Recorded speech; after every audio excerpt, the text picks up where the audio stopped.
Aujourd'hui, je souhaite vous partager un nouveau conte thérapeutique que vous pouvez retrouver dans mon ouvrage « Histoire à penser ». Caroline avait secrètement créé dans l'armoire de sa chambre une morgue, dans laquelle étaient entreposés tous les cadavres de ce qu'elle appelait ses échecs, ses coups d'arrêt ou ses rêves partis trop tôt.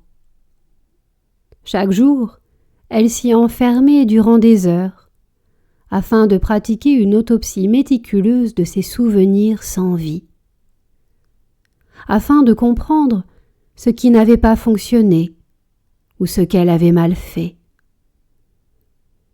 Elle avait même totalement cessé de vouloir donner vie à de nouveaux rêves, car il était hors de question de continuer d'accumuler les pertes et les naufrages. Un jour, par inadvertance, sa mère entra dans sa chambre sans frapper, ce qui ne lui arrivait jamais, et fut surprise de trouver sa fille dans ce qui semblait être un cimetière à ciel ouvert. Caroline lui expliqua ce qu'elle faisait, et qu'aujourd'hui, elle ne trouvait plus en elle ni la force, ni le courage d'avancer, car sa quête perpétuelle de contrôle avait fait d'elle sa prisonnière. Valérie, sa mère, vint s'asseoir à ses côtés et lui dit : « Ma fille adorée, lorsque tu perds espoir et que tu as la sensation que les échecs ne font que se succéder, rappelle-toi que personne n'arrive à tout du premier coup et que jamais les difficultés ne doivent te décourager. Au contraire, il te faut les voir comme une expérience à vivre et une leçon qui te permet d'avancer avec un regard plus éclairé. Ne baisse jamais les bras, car ce n'est pas la chance qui donne vie aux rêves, mais bien la confiance que l'on porte en eux. Souviens-toi que celui qui tombe une fois et qui ne se relève pas n'accorde en réalité que très peu de valeur à ses passions. Tu tomberas, ma fille, et c'est humain, mais relève-toi toujours. Cette chute t'aura alors permis d'apprendre, en mettant le doigt sur une façon de faire, que tu ne réitéreras pas. Tu as raison de prendre le temps, de te questionner sur ce qui n'a pas fonctionné, mais cela ne doit pas pour autant t'empêcher de nourrir de nouvelles aspirations.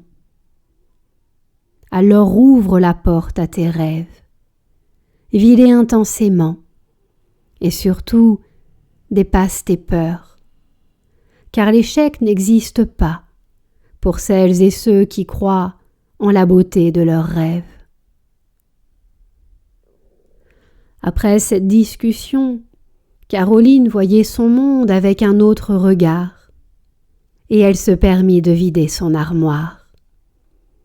Elle fit une jolie cérémonie d'adieu pour tous ces cadavres, et prit le temps de les remercier, car leur simple présence lui fit comprendre que, malgré la peur et l'inconnu, elle avait toujours osé, et qu'elle pouvait en être fière.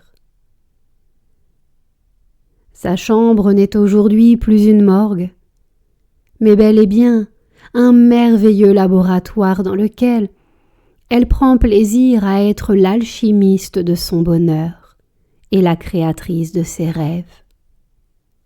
Il lui faut parfois modifier ses recettes, revoir les doses de différents ingrédients, mais elle ne le vit plus comme un échec. Elle ose, et elle apprend donc forcément.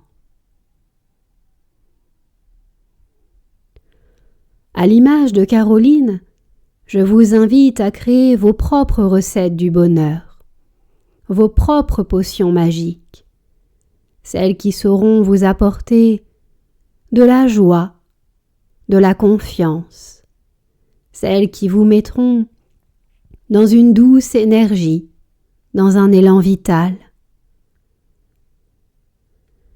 Ces recettes et ces potions qui sauront vous apporter la paix et la sérénité. Vos recettes sont illimitées, alors amusez-vous avec tous les ingrédients enchanteurs et féeriques que la vie met à disposition sur votre chemin. Amusez-vous, pourquoi pas, à dessiner vos fioles et à écrire vos recettes. À vous de jouer.